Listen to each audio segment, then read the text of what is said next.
college entrance exam practice problem. So ito from basic calculus natin, no?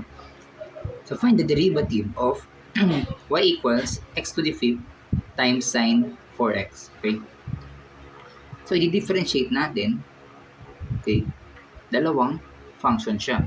Okay, x to the fifth times sine 4x. Ibig sabihin, pag magdi-differentiate tayo ng dalawang function, gamit tayo ng product rule. Okay? So if we recall yung product rule natin, so kung mag-differentiate ka ng, let's say, fg, okay, so that is equal to f prime times g plus fg prime. Okay? So ibig sabihin, kunin mo yung derivative ng first term, multiply by the second term, plus the first term, multiply by the derivative of the second term. Okay? Ayun yung pinaka-pattern natin. So first, kunin muna natin yung f prime and g prime. So we have, yung f natin, that is the first term, which is x to the fifth. Okay?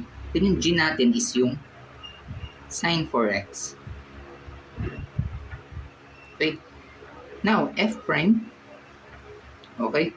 So simply, basic derivative natin, power rule, baba mo lang yung exponent, okay? So that is 5 x raised to minus 1 dun sa original exponent. So 5 minus 1, that is 4. Okay? Now, for our g prime, okay? So sine 4x, okay? Derivative ng sine natin ay cosine. Okay? So we have here cosine 4x. Okay?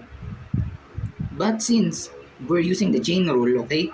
In this case, multiply pa natin siya ng derivative ng inside function, which is 4x. Okay? Ano ba derivative ng 4x? Okay, so simply that is 4. Okay? So multiply pa natin to ng 4. Okay? So ayun na, meron na tayong f prime, g, and g prime. Substitute na lang natin siya sa formula. Okay? So we have the derivative, or ilalet natin yan as y prime, no? Okay? Is equal to, okay? So ito, lagyan na natin siya ng derivative notation. Okay? Derivative with respect to x yan, no? Ating function. Okay?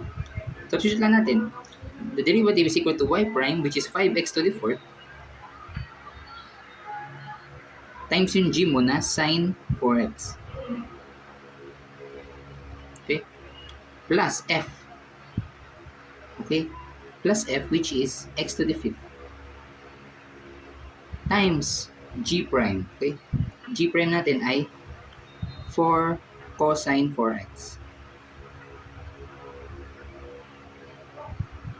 Okay? So ayan na.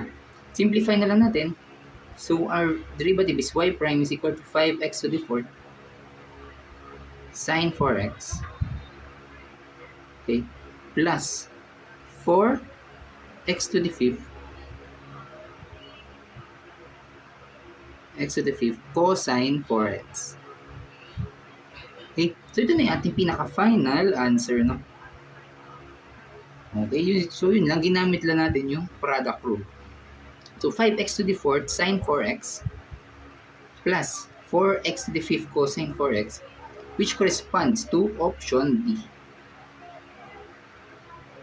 Okay? So yung ganun lang siya, no?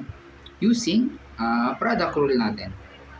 So yun, so tutuloy pa natin itong ating college entrance exam practice problem sa susunod.